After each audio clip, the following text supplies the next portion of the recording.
Olá para quem nos assiste. Olá, Marcão. Tudo bem, Marcão? Beleza aí, Cleitão? O que manda aí? A gente está com um amigaço aqui nesse programa, sabe, que é o Marcone. Marcone, dá um salve aí para a galera.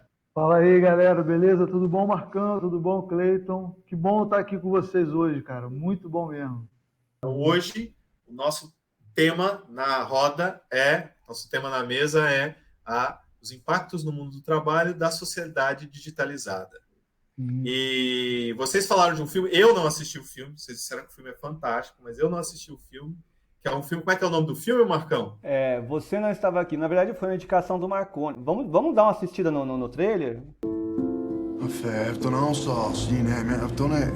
Yeah, I'd rather work on my own now, be my own boss. Let's just get a few things straight at the start, though, shall we? You don't work for us, you work with us. Like everything around. Bom, para quem não assistiu o filme ainda, o cara, na verdade, ele trabalha numa empresa, né, de entrega que funciona no esquema Uber, né? So you're out of contract to get paid for the visit? Interessante também que não é só ele, né, cara? A questão da mulher. É uma série de profissionais que trabalham nesse modelo em que você é parceiro, né? Efetivamente é mais ele, mas a mulher dele trabalha também num contexto de precarização. E ela é um tipo de trabalho ainda mais precário, que é o trabalho intermitente, né? Ela é chamada para executar serviços diariamente e ela ganha por esses serviços. Quer dizer, se naquele dia não tiver aquele serviço para executar, ela fica à disposição, mas não recebe.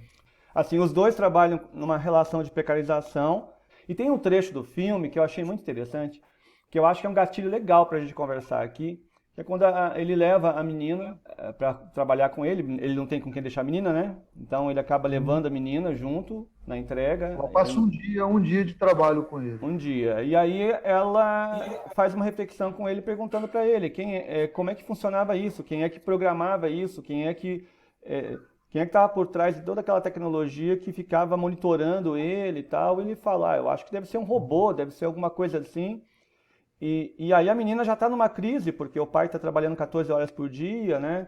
Então você percebe ao longo do filme que a menina está vivendo uma crise, ela está num momento de reflexão, de crítica, e ela, na ingenuidade sábia dela, ela pergunta para o pai, ou melhor, que reflete com o pai dizendo o seguinte, olha pai,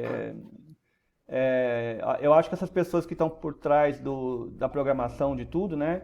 Será que elas têm tempo para ir no banheiro? Tipo, porque o pai não tem, né? O pai não tem tempo para comer, o pai não tem tempo, o pai tem que estar às 14 horas na rua.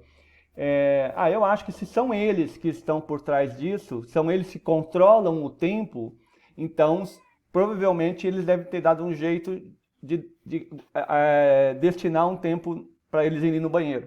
Bom, eu só queria falar isso porque eu acho interessante, porque o cara está tão alienado nesse processo, ele está tão mergulhado nisso, que essa reflexão da menina não desperta nada pro cara. E ela está dizendo, você está aqui, né, numa condição de trabalho onde você tem que urinar numa garrafinha, você não tem tempo para ir no banheiro, você não tem tempo para comer, né? E o cara que está por trás disso está vivendo como? O cara que está administrando o seu trabalho, qual que é a condição de vida dele?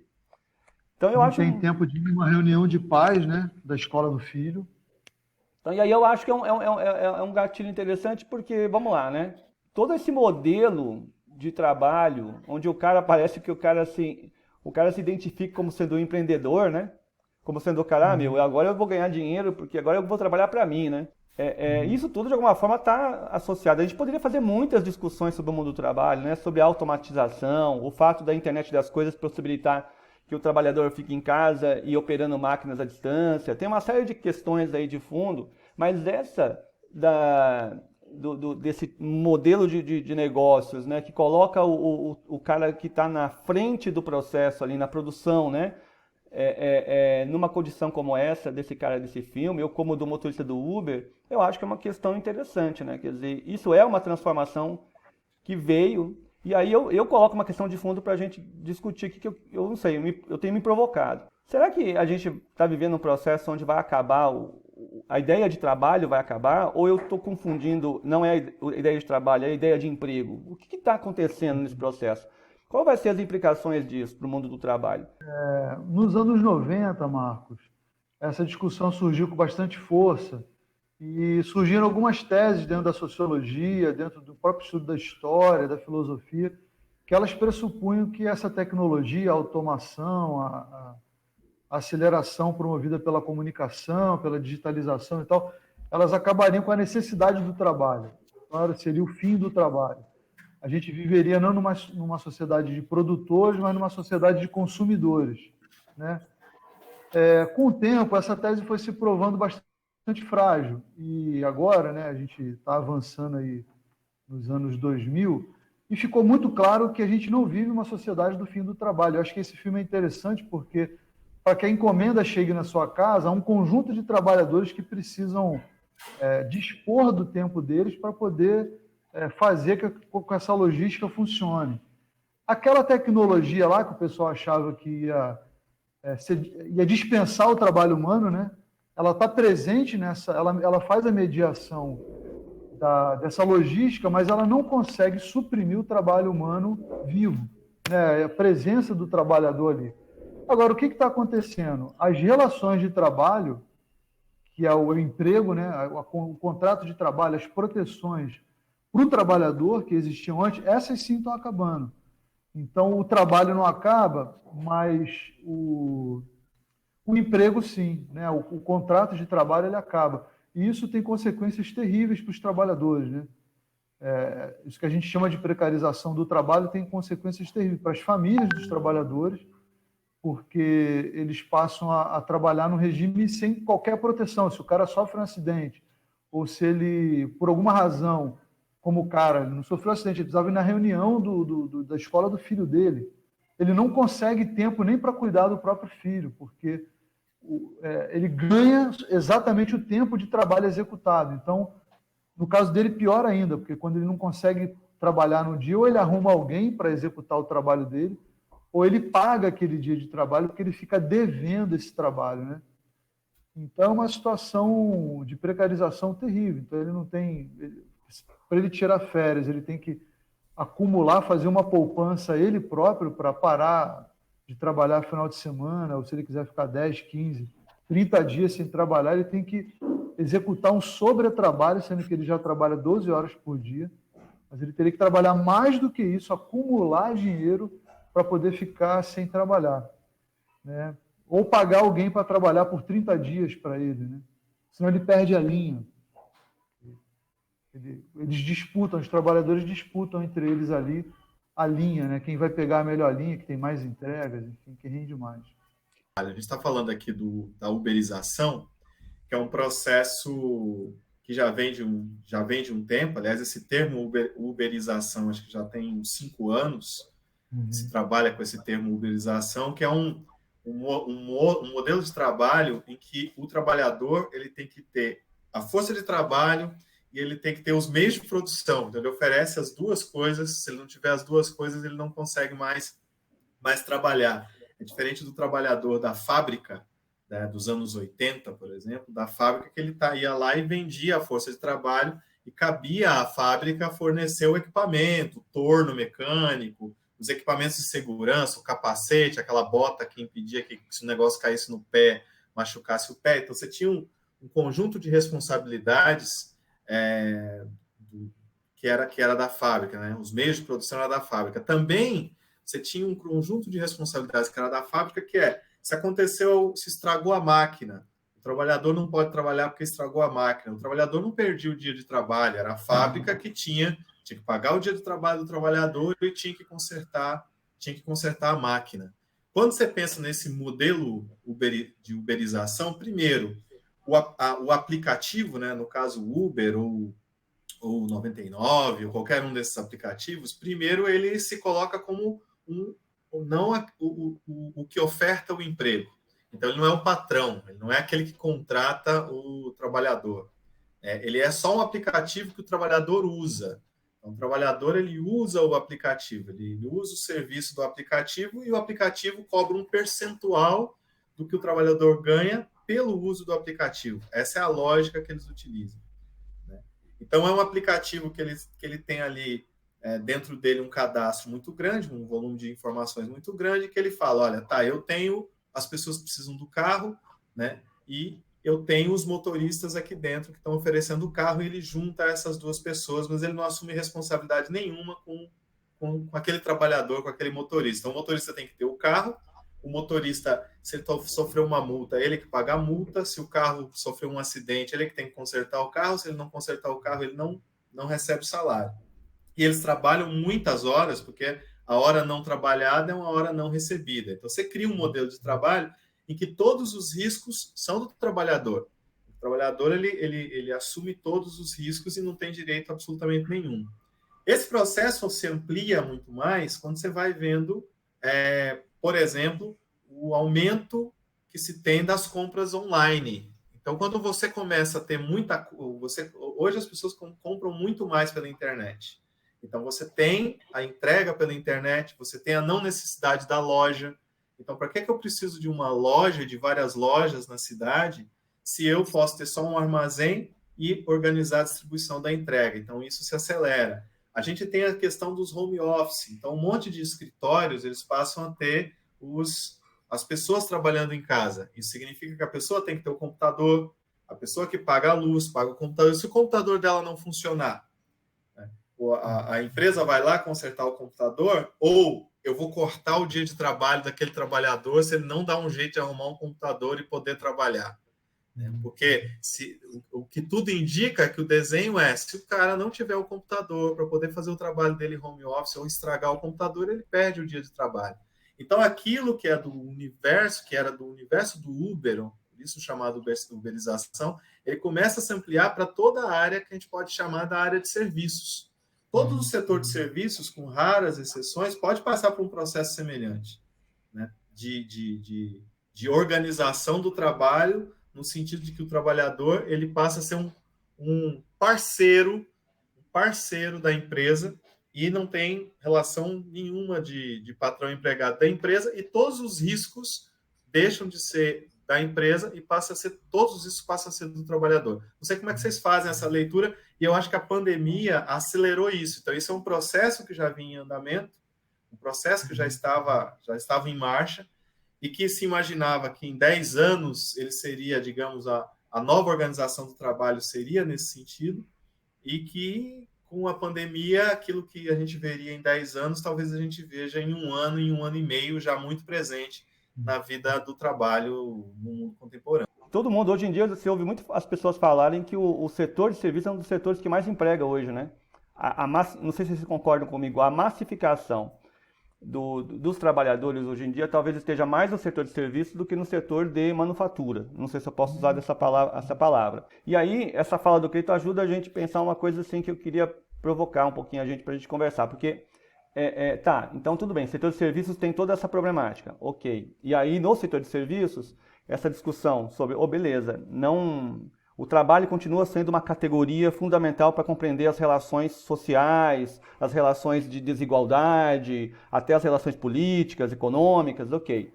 E como que fica o mundo do trabalho no contexto que a gente antigamente, né, eu me lembro nas aulas de geografia, a gente chamava de, né, setor primário, secundário, terciário, né? Não sei se hoje em dia se usa mais essa expressão, né?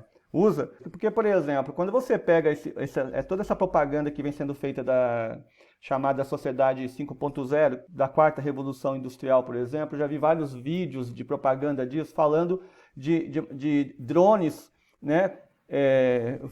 Mapeando uma área de produção agrícola ou mapeando uma área de extração mineral com máquinas todas automatizadas. Parece que esse universo que antes era mais massificado com trabalhadores deixa de ser massificado. Com isso, essas pessoas perdem emprego nesses setores e de alguma forma tem que migrar para algum lugar. E para que lugar que eles migram? Para o setor de serviços. É essa lógica? Então, quer dizer, nós realmente não estamos tendo o fim do trabalho. O trabalho continua sendo e vai continuar sendo. Parece que é uma categoria fundamental para compreender as relações da nossa sociedade. Por outro lado, essa ideia de emprego, talvez, será que o conceito de emprego, a desregulação de emprego, a falta de proteção ao trabalhador, que tinha uma proteção quando o conceito de trabalho estava associado à ideia de emprego, parece que a ideia de emprego se desaparece, e aí outras formas de exploração se estabelecem e as pessoas ficam talvez mais alienadas do que estavam antes. Eu fico pensando isso, sabe, nessa relação de exploração.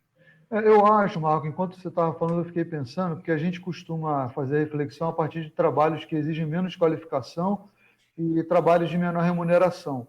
Mas se a gente for pensar, por exemplo, no trabalho do bancário, hoje, e aí introduzindo a questão da pandemia, né, que forçou muita gente que trabalha em banco a ficar em casa, tem muitos trabalhadores desse setor que são trabalhadores qualificados, têm formação de nível superior, têm uma remuneração acima do salário mínimo, muito acima do salário mínimo, enfim. E esses trabalhadores, eles começaram, então, a executar o trabalho a partir de casa. E muitos estão chegando à conclusão de que, de fato, eles não precisam se deslocar para o trabalho.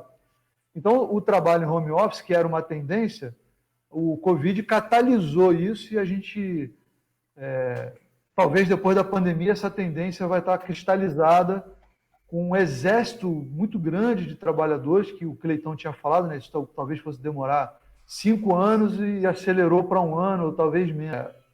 A relação de trabalho deles, que ainda, esses trabalhadores, por exemplo, estou pensando nos bancários, ainda passa pelo menos pela regulamentação da CLT, ela pode erodir. A tendência à erosão, inclusive para os trabalhadores qualificados. Eu lembro que na campanha Bolsonaro falou que o objetivo dele era transformar o trabalho, aproximar o máximo possível o trabalho da informalidade. E os trabalhadores qualificados escutam isso como falam, bom, mas isso é para trabalho que não exige qualificação, né? E não, o que a gente está vendo hoje são trabalhadores qualificados, você tem trabalhadores que executam trabalhos, por exemplo, para multinacionais, executam home office. Por trás do discurso desse trabalho, existe toda a questão da liberdade, do empreendedorismo, do uso livre do tempo e tal, quando, no fundo, esses trabalhadores ficam muito mais sob pressão de uma produtividade, de um controle do trabalho por meio dessas tecnologias, do que ele estava antes indo para o local de trabalho, né?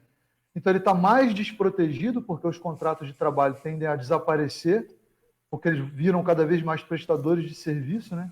Não tem esse espaço do encontro do trabalhador numa fábrica, ou numa agência, ou num espaço produtivo mais. Eles trabalham a partir de casa. Isso tem um outro impacto na vida no mundo do trabalho, que é a dificuldade de mobilização, né? Antes os trabalhadores se encontravam, né? Eles tinham um espaço de socialização, eles se viam, eles produziam uma identidade. Isso está cada vez mais se pulverizando, eles não se conhecem, não sabem quem são. Muitas vezes estão numa relação de competitividade do que numa relação de colaboração, e, portanto, isso também vai erodir o potencial de rebeldia desse trabalhador, né? E acho que a direção que a gente caminha, que é o fim dos direitos que estavam envolvidos no mundo do trabalho, eles aumentam a exploração, sem dúvida nenhuma. Estava conversando há um tempo atrás com um sindicalista dos anos 80, da área de siderúrgica, do campo da siderúrgica, ele dizendo que uma das formas, quando você queria fazer uma paralisação para valer, você tinha que parar a caldeira. Se você parasse a caldeira, você parava a fábrica inteira. Então, o negócio era parar a caldeira e não tinha o que fazer. Cercava ali e não funcionava mais. A greve seria um sucesso, porque, por mais que tivesse fura-greve, ele não conseguiria mais furar a greve, porque a caldeira estava parada. Você falou dos bancários. Os bancários têm uma outra pressão muito grande, que são os aplicativos, né? Hoje você tem um aplicativo de banco. Por exemplo, eu sou cliente do Banco do Brasil, tenho um aplicativo do Banco do Brasil. Eu já usava muito o aplicativo do Banco do Brasil, então você não precisa na agência, você não precisa ter contato humano, você não precisa ir na agência para fazer várias coisas que você precisa, transferir, pagar conta, uma série de coisas. Se você quiser fazer algum investimento, você também consegue fazer pelo aplicativo. E com a pandemia, acelerou o número de pessoas, aumentou o número de pessoas que usam o aplicativo, porque não quer ir até a agência, não quer sequer ir até o caixa do banco. Então, você tem essa pressão. E uma pressão na qual o trabalhador, de fato, o bancário, ele não consegue parar o aplicativo, porque está descolado, ele não tem essa caldeira. Tipo, o aplicativo rodando, você consegue vários serviços, você consegue manter operando, serviços essenciais, serviços importantes do mundo cotidiano, pelo menos da boa parte dos bancos. e um número imenso de trabalhadores passam a ser dispensados desse mercado. E esses trabalhadores não têm acesso aos sites, não têm acesso aos sistemas, eles não conseguem parar essa máquina porque eles estão apartados desse processo. Como que você pode pensar numa organização do trabalhador dentro de um cenário desse? Qual é a organização possível? Como é que se faz para equilibrar o jogo de forças dentro dessa nova organização do mundo do trabalho entre quem controla o capital e quem oferece a sua força de trabalho para que ele não seja submetido você ter todo um grupo imenso de trabalhadores submetidos a um modelo que exclui trabalho, né, e ao excluir trabalho submete o trabalhador a condições precárias, porque muita gente que trabalha em casa trabalha muito mais do que quem trabalha na repartição, quem trabalha no escritório, quem trabalha na fábrica. Mas vocês estão colocando uma questão de fundo agora que tem a ver ao mesmo tempo com essa capacidade que esses trabalhadores, né, teriam de realmente reivindicar esses direitos que estão perdendo. Então, por trás disso tudo, uma questão que vocês tocam que eu acho importante é como é que vai ser daqui para frente essa mobilização política para a reivindicação de direitos trabalhistas. Um segundo item aí que eu acho interessante de refletir é sobre a questão da flexibilização, né, esse conceito de flexibilização das relações contratuais de trabalho, que na verdade não é flexibilização, é simplesmente acabar com qualquer tipo de segurança e proteção ao trabalhador. Você coloca essa questão da flexibilização, né? O discurso da flexibilização é que ele favoreceria o trabalhador, né?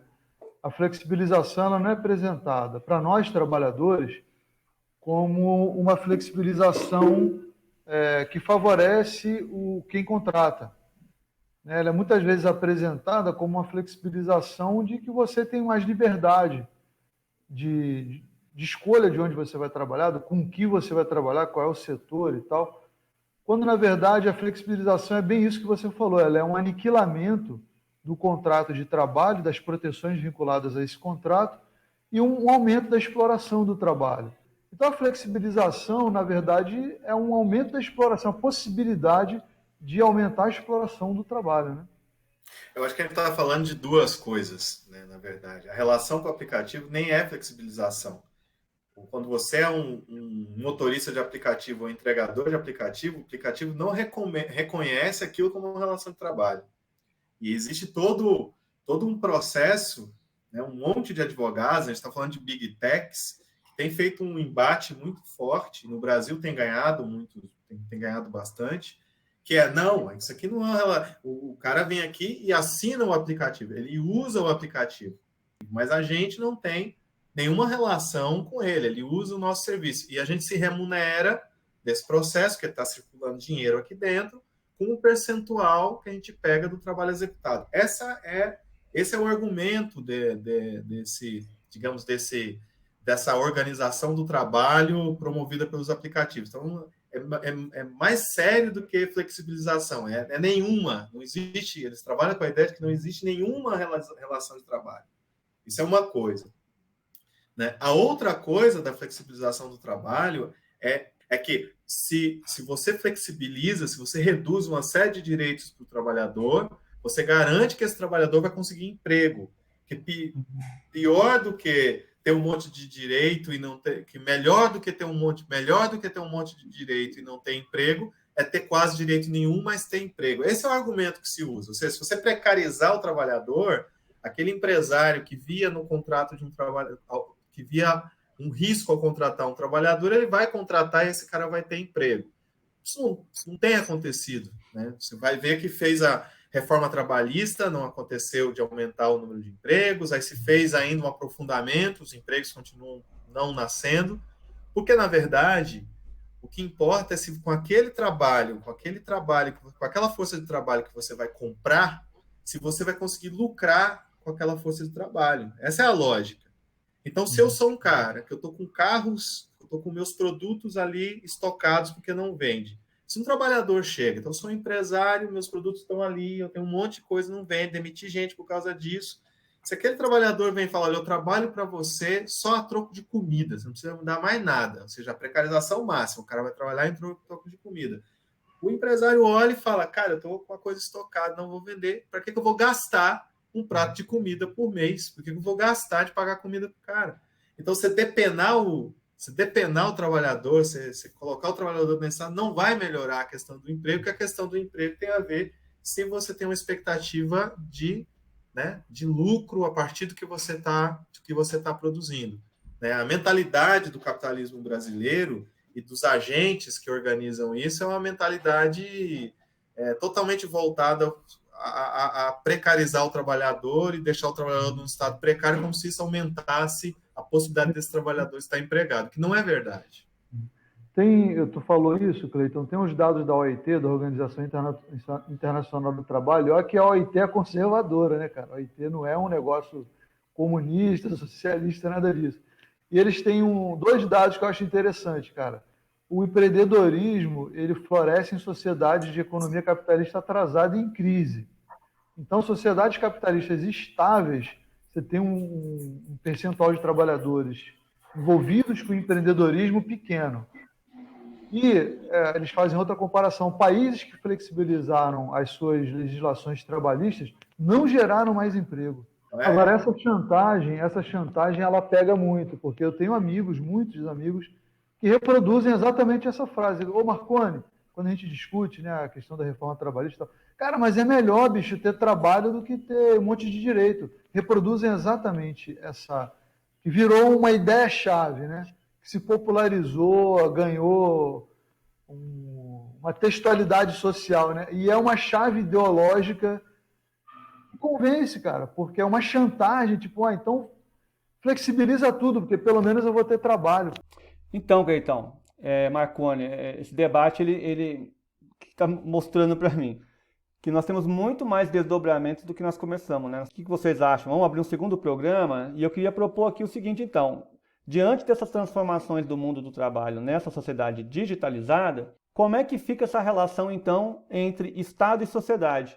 E particularmente no caso da sociedade, que é os trabalhadores da sociedade civil se organizando por movimentos sociais. Aí nós podemos falar de organização sindical, podemos falar, por exemplo, das cooperativas de trabalhadores, que eu acho que é uma pegada diferente de sindicato, não sei, o Marconi estuda esse assunto. O que vocês acham? Vamos abrir um segundo momento para falar essa questão? Eu acho que dá uma discussão boa, Marcos. E como é que o Estado, né, funciona, como é que o Estado pode, ou deve ou não deve articular esses fatores aí para a gente encontrar uma saída para a crise. E aí, Cleitão? Eu acho que precisa de um segundo programa. Acho que tem assunto aí para 2 programas, no mínimo. Então, acho que próximo programa a gente continua tratando desse tema, que são as mudanças do mundo do trabalho na sociedade digitalizada, nesse viés aí do papel do Estado e da capacidade de organização da sociedade, pensando aí em sindicatos, movimentos sociais e outras formas de organização social. Beleza, então. Galera, convidamos aí a nossa audiência para voltar na próxima quinta-feira, né, com a segunda parte dessa discussão. Pode ser assim? Marconi volta, Marconi? Você volta? Com certeza, com certeza. Já estou pensando aqui nas coisas para... Quem está assistindo a gente no Facebook, segue a página, dá um coraçãozinho para a gente. Eu gosto mais de coraçãozinho no Facebook, mas se não quiser pode dar um joinha, que é bem-vindo. Quem estiver assistindo a gente no YouTube, assina o canal, dá um joinha para a gente no YouTube também, que isso é importante no mundo digital. E até mais, gente. Até o próximo programa. Valeu. Até mais, gente. Abraço. Valeu.